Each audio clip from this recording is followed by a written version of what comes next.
Bonjour, bonjour, j'espère que vous allez bien, moi ça va bien, ça fait genre super longtemps que je voulais faire une vidéo, en plus je suis en retard sur les vidéos 100%, mais c'est galère de trouver le temps de se poser, de prier et de réfléchir du coup à ces sujets et de le faire, mais j'espère que d'ici à fin 2021, donc dans un mois, et poussière, j'aurais rattrapé du coup le retard des 100% et fait les autres quelques vidéos sur les sujets que j'ai en tête. Mais aujourd'hui on y va, on se lance et aujourd'hui on va parler de 100% sel et lumière. Je suis pas en train de donner une recette de cuisine, mais je suis en train de me référer à des paroles que Jésus a dites et qu'on va aller lire tout d'abord. Donc c'est dans l'évangile de Matthieu, dans la Bible c'est l'un des premiers évangiles, donc un des premiers livres qui raconte en fait la vie de Jésus. On va aller au chapitre 5 et on va lire les versets 13 à 16 qui nous disent « Ceci, vous êtes le sel de la terre. Si ce sel perd sa saveur, alors avec quoi la salera-t-on? Ce sel ne vaut plus rien. Il n'est bon qu'à être jeté dehors et piétiné. Vous êtes la lumière du monde. Une ville au sommet d'une colline n'échappe pas au regard. Il en est de même d'une lampe. Si on l'allume, ce n'est pas pour la mettre sous une mesure à grains. Au contraire, on la fixe sur un pied de lampe pour qu'elle éclaire tous ceux qui sont dans la maison. C'est ainsi que votre lumière doit briller devant tous les hommes, pour qu'ils voient le bien que vous faites et qu'ils en attribuent la gloire à votre Père Céleste. » Donc ici, c'est des paroles que Jésus avait données quand il a fait ce qu'on appelle le sermon sur la montagne, les béatitudes. C'est un discours que Jésus a donné, que je vous encourage à aller lire. C'est du coup dans Matthieu chapitre 5. Et donc dans ces paroles-là, Jésus nous dit que vous êtes la lumière du monde et vous êtes le sel de la terre. Donc je pensais que c'était intéressant de réfléchir du coup à qu'est-ce que ça implique et de voir quelques propriétés du sel et aussi quelques propriétés de la lumière. Donc en fait, le sel, il a plusieurs propriétés. Il a des propriétés de conservation, c'est un agent conservateur. À l'ancienne, quand il n'y avait pas vraiment de frigo, enfin quand il n'y avait pas de frigo en fait, on utilisait le sel pour conserver les aliments, que ce soit la viande, que ce soit d'autres choses. Le sel, c'était quelque chose qu'on mettait parce que ça permettait à un aliment de ne pas pourrir et d'être conservé. Le sel, ça a aussi cet aspect cicatrisant. Quand il y a des cicatrices et tout, le sel, ça aide à faire que ça ne s'infecte pas et à cicatriser. Ça donne du goût, c'est un exhausteur de goût. En général, quand on veut qu'un aliment soit bon, bah on rajoute du sel. Même pour les gâteaux, on rajoute du sel, un petit peu de sel.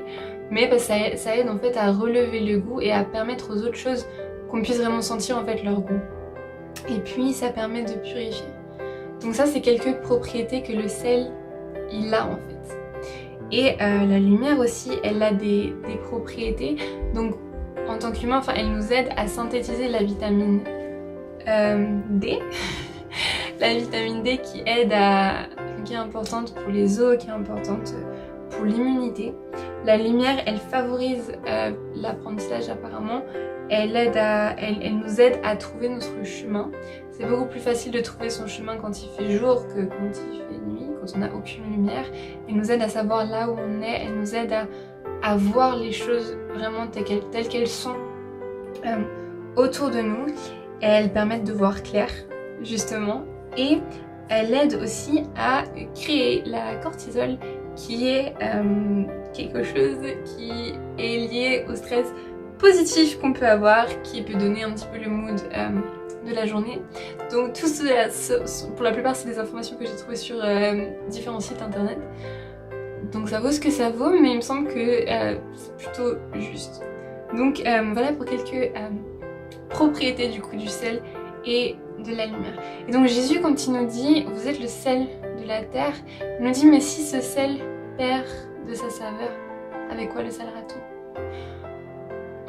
Vous êtes la lumière du monde, et une lumière, on ne l'allume pas pour la cacher en fait. Donc ici, Jésus nous dit, voilà, vous êtes ce sel, vous êtes ce qui est censé amener la cicatrisation, vous êtes ce qui est censé venir amener du goût dans ce monde rempli de ténèbres, dans ce monde rempli de mort de tous les côtés, dans ce monde rempli de mauvaises nouvelles. Je vous donne une bonne nouvelle.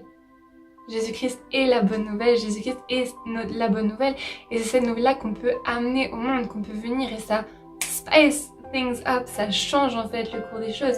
Il dit vous êtes la lumière du monde, tout comme Jésus est la lumière du monde, était la lumière du monde. Il met sa lumière en nous, son esprit est en nous quand on vient à lui.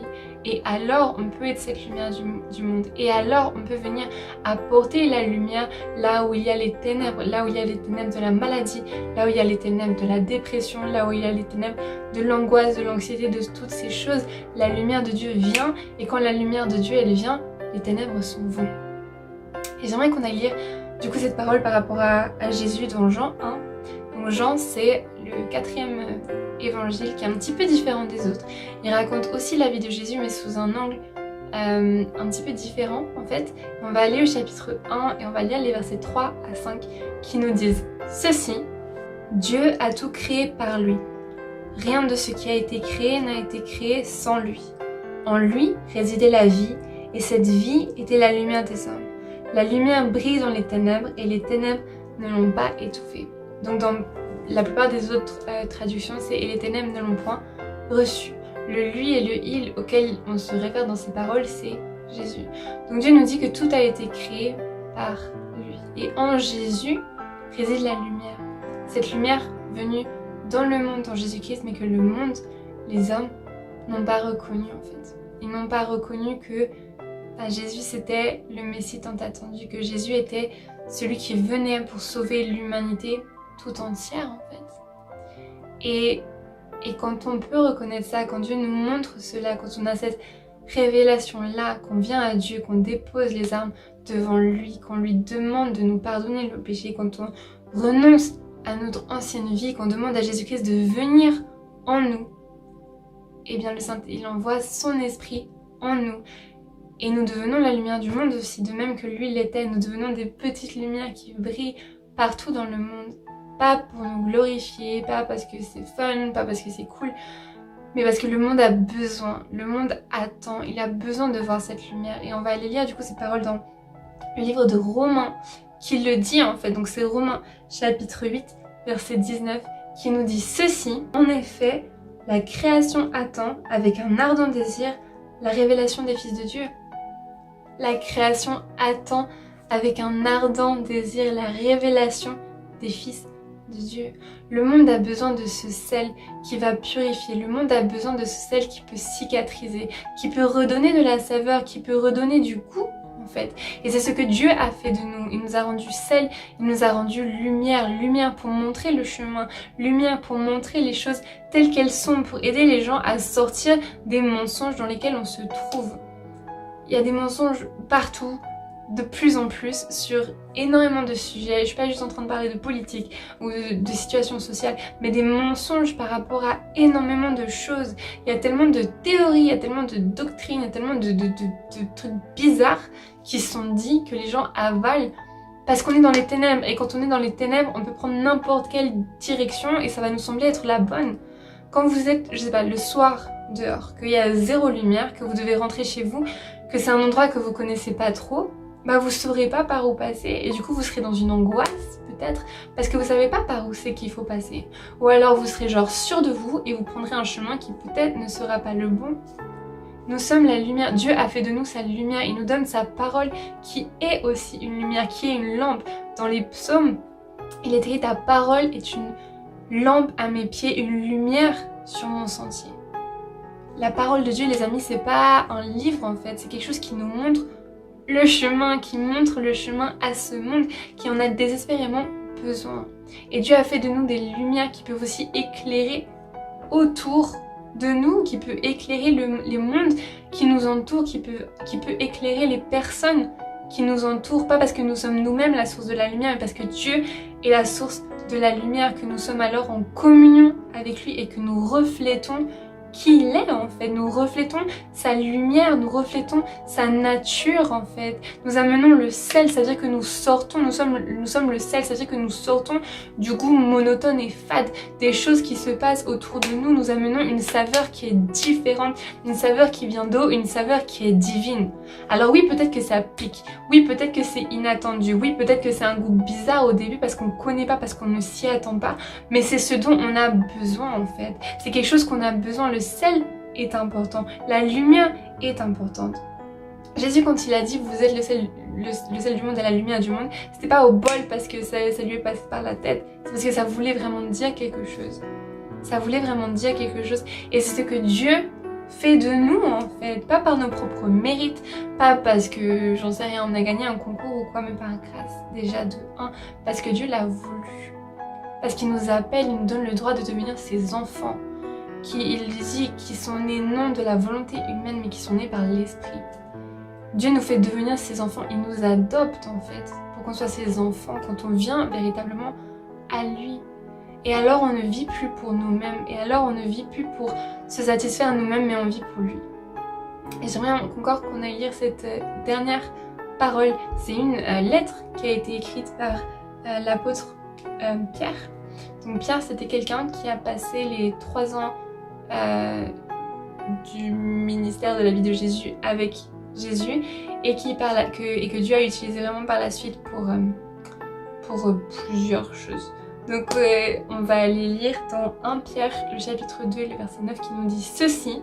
Mais vous êtes un peuple élu, une communauté de rois prêtres, une nation sainte, un peuple que Dieu a pris pour sien, pour que vous célébriez bien haut les œuvres merveilleuses de celui qui vous a appelé à passer des ténèbres à son admirable lumière. Et ça, c'est quelque chose que Dieu veut faire avec chacun d'entre nous. Nous faire passer du royaume des ténèbres, là où on est, quand on vit par la nature humaine, quand on vit pour nous-mêmes, quand on vit sans Dieu.